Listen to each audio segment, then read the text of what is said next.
Welcome to this explainer. All right, let's just jump right into it. We've all daydreamed about it, right? Waking up one morning with Superman-level super strength. But today, we're going to explore why that childhood fantasy would actually be an absolute real-world biological and physical horror story. What actually happens when we invite brutal, real-world biology, thermodynamics, and materials science to the superhero party? Well, it gets messy. We've all pictured that classic movie scene. You confidently step in front of a runaway bus, raise one hand, and bring it to a perfectly safe stop while the crowd goes absolutely wild. But if real-world physics applied to you for even a single second, the truth is far darker. That heroic moment wouldn't end with a cheering crowd, no. It would end with you exploding your own skeletal system, sinking straight into the pavement, and turning that bus into a localized mass casualty bomb. Starting off with Section 1, Anatomy and Newton's Laws, or what I like to call the skeleton paradox. This totally highlights our very first problem. See, when you lift something, your bones and tendons act as mechanical levers. Let's imagine a magic mutation suddenly gives your muscles the ability to pull with 1,000,000 newtons of force, which is roughly what you'd need to lift a semi-truck. The issue? Your thickest bone, the femur, snaps at just 4,000 to 6,000 newtons. So the very moment you flex, those new super muscles will literally tear your normal human tendons right off the bone in a horrifying avulsion fracture. Upgrading your muscles without completely upgrading your skeleton is exactly like dropping an 11,000 horsepower rocket-powered dragster engine into a car made entirely out of damp, wet cardboard. The moment you step on the gas, the engine doesn't move the car forward, it just rips the cardboard to shreds. Try to use your super strength and you'll just crush your own body from the inside out. But hey, let's say your skeleton is completely indestructible. Problem solved, right? Can you punch through a steel vault door? Well, Sir Isaac Newton has some bad news for us. His third law dictates that for every action, there's an equal and opposite reaction. So, punch a solid steel door with 500,000 newtons of force, and that steel door pushes 500,000 newtons right back into your hand. Even if your bones survive the impact, that returning shockwave travels straight through your normal human tissue, literally liquefying the flesh on your arm into a warm, gross smoothie. Moving right along to Section 2, Pressure and Materials, which introduces us to the anchor problem.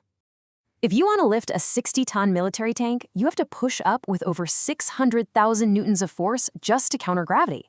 But think about it. Where are you standing? On the street. Since pressure is force divided by area, all that immense downward force has to be channeled exclusively through the tiny surface area of the shoes on your feet. Do the math, and standing under that tank concentrates 12 million pascals of pressure directly under your shoes. Standard street asphalt, it breaks at just 2 to 3 megapascals. So you don't actually lift the tank at all.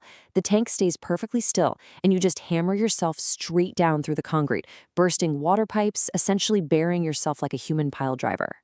And we run into the exact same materials science failure with what's called the toothpick effect.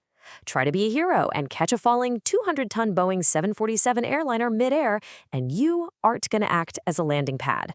The kinetic energy of that massive plane concentrated onto the tiny surface area of your two hands instantly exceeds the yield strength of the plane's aluminum hull.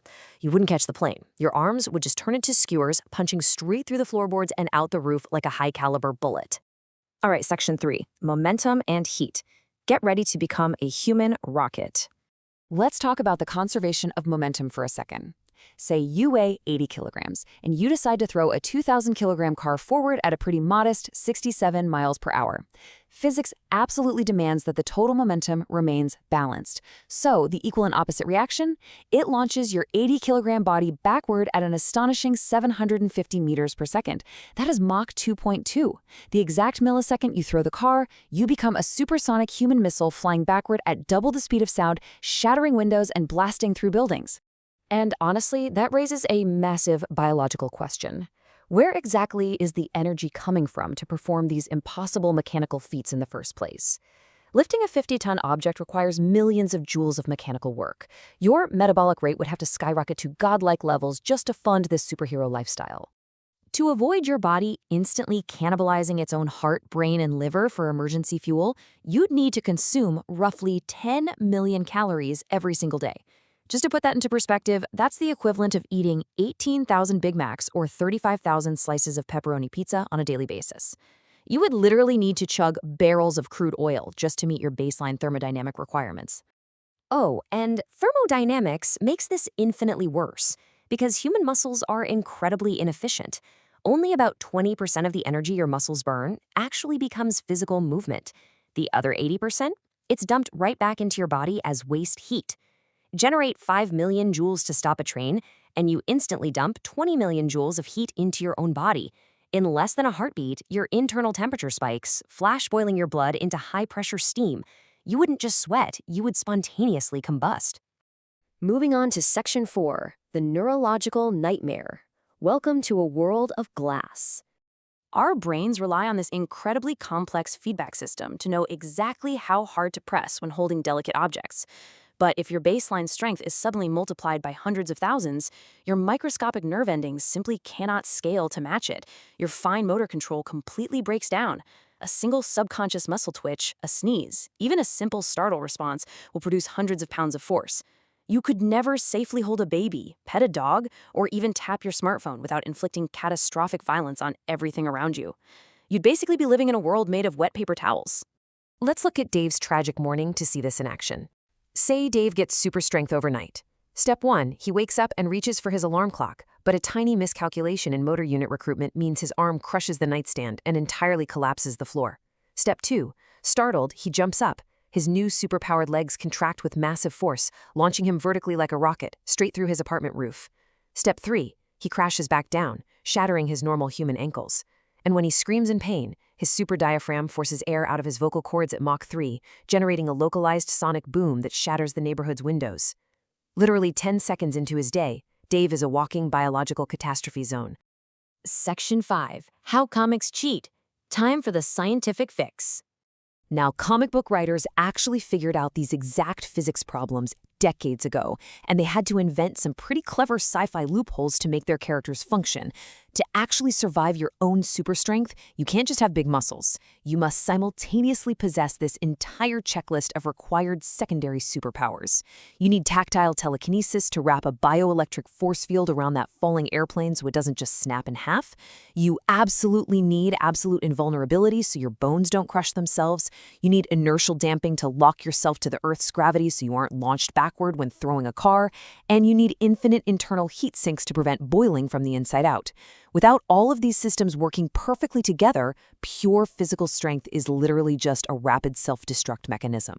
Which brings us to our final takeaway in Section 6, why weakness is actually a feature. It's so easy to look at a superhero and feel like our fragile human bodies got ripped off. But nature is a brilliantly efficient engineer. Human biology was designed perfectly for efficiency, precision, endurance, and safety. Our relatively weak muscles are the exact thing that allows us to hold a delicate paintbrush, perform intricate open-heart surgery, and safely interact with our environment without turning it to dust. Human weakness isn't a design flaw at all. It is the absolute greatest feature we have. To wrap up this explainer, I really want to leave you with a terrifying thought to debate. Considering the absolutely brutal laws of thermodynamics, momentum, and biology we've covered today, if you had to pick one superpower, but real-world physics actually applied to it, which one would be the ultimate nightmare? Invisibility, super speed, flight, or super strength? Please like and subscribe.